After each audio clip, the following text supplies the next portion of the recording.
ನಾವು ಮಾಡಿದ್ದು ಪಾಪ ಕೆಲಸಕ್ಕೆ ಸೇರ್ತಂದ್ರೆ ಕೊಟ್ಟವ್ರಿಗೂ ಪಾಪ ಬರ್ತದೆ, ಮಾಡಿದವರಿಗೂ ಪಾಪ ಬರ್ತದೆ.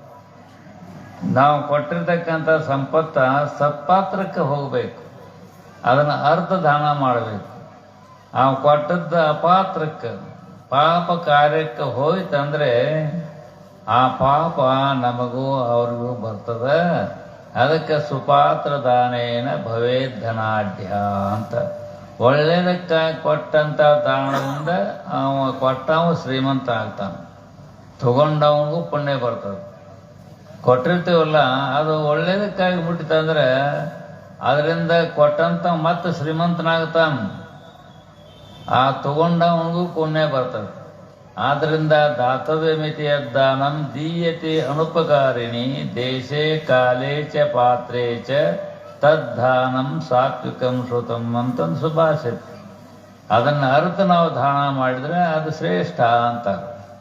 ಅದಕ್ಕೋಸ್ಕರವಾಗಿ ನಾವೆಲ್ಲರೂ ಕೂಡ ಸತ್ಪಾತ್ರಕ್ಕೆ ದಾನ ಮಾಡೋಕ್ಕಿಂತ ಯಜ್ಞ, ಯಾಗ, ಹೋಮ, ಜಪ, ತಪ, ಅನ್ನದಾನ, ವಸ್ತ್ರದಾನ, ವಿದ್ಯಾದಾನ ಇವುಗಳನ್ನು ನಾವು ನೋಡಿ ಮಾಡಬೇಕು. ದಾನ ಮಾಡಬೇಕಾದ್ರೆ ಮಾಡುವುದರಿಂದ ನಮಗೂ ಪುಣ್ಯ, ಅವ್ರಿಗೂ ಪುಣ್ಯ ಬರ್ತದೆ.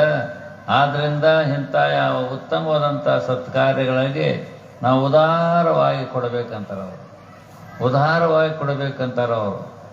ತೇ ಪುಣ್ಯಮಾಸಾಧ್ಯ ಸುರೇಂದ್ರ ಲೋಕಂ ಅಷ್ಟಂತಿ ದಿವ್ಯಾನ್ ದಿವಿದೇವ ಭೋಗಾನ್ ಅಂತ ಶ್ರುತಿ ಹೇಳ್ತದೆ.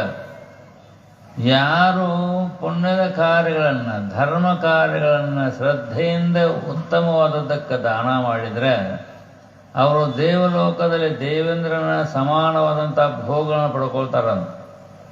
ಅಷ್ಟೇ ಅಲ್ಲ, ಪುಣ್ಯ ಮಾಡಿದಂಥವ್ರು ಇರ್ತಾರಲ್ಲ, ಇಂಥ ಅನ್ನದಾನ ಮಾಡಿದ್ರಿ, ಪುರಾಣ ಪುಣ್ಯ ಕಥೆಗಳನ್ನ ಕೇಳಿದ್ರಿ, ಬರೀ ದಾನ ಮಾಡೋದಷ್ಟೇ ಅಲ್ಲ, ಈಗೇನು ಪುಣ್ಯ ಕೇಳಾಗತ್ತಲ್ಲ, ಇದು ಎಲ್ಲದಕ್ಕಿಂತ ಶ್ರೇಷ್ಠವಾದ ಪುಣ್ಯ ಇದು. ಈಗ ಶ್ರದ್ಧಾ ಭಕ್ತಿ ವಿಶ್ವಾಸದಿಂದ ಕುಂತು ಶ್ರವಣ ಮಾಡಾಕತ್ತಿರಲ್ಲ, ಇದು ಮಹಾಪುಣ್ಯ ಅಂತಿದ್ದು. ಮಹಾಪುಣ್ಯ ಇದು. ಇದರಿಂದ ದೇವಲೋಕನೂ ಪ್ರಾಪ್ತಿಯಾಗಬಹುದು. ಅದಕ್ಕಿಂತಲೂ ಶ್ರೇಷ್ಠವಾದ ಬ್ರಹ್ಮಜ್ಞಾನ, ಆತ್ಮ ಸಾಕ್ಷಾತ್ಕಾರ, ಸದ್ಗುರುನಾಥನ ಕೃಪಾ ಕಟಾಕ್ಷದ್ವಾರ ಪರಮಾತ್ಮನ ಯಥಾರ್ಥ ಜ್ಞಾನ ಮಾಡಿಕೊಂಡು ಮುಕ್ತರಾಗಬಹುದು, ಶಾಶ್ವತವಾದ ಸುಖವನ್ನು ಪಡ್ಕೊಳ್ಬಹುದು. ಆದರೆ ಇಂಥ ಸತ್ಸಂಗ ಬಹಳ ಶ್ರೇಷ್ಠವಾದ್ದು. ಸತ್ಸಂಗ ಇದೆಯಲ್ಲ, ಬಹಳ ಶ್ರೇಷ್ಠ, ಬಹಳ ಪುಣ್ಯ ಇದು. ಇಂಥ ಪುಣ್ಯ ಕಾರ್ಯಗಳಿಗೆ ನಾವು ಉದಾರವಾಗಿ ದಾನ ಧರ್ಮಗಳನ್ನು ಮಾಡಲೇಬೇಕು. ಮಾಡಿದ್ರೆ ನಮಗೆ ಇನ್ನಷ್ಟು ಪುಣ್ಯ ಬರ್ತದೆ ಅಂತಾರೆ. ತೇ ಪುಣ್ಯ ಮಾಸಾದ್ಯ ಶ್ರುತಿ ಹೇಳ್ತದೆ. ಆದ್ದರಿಂದ ನಾವು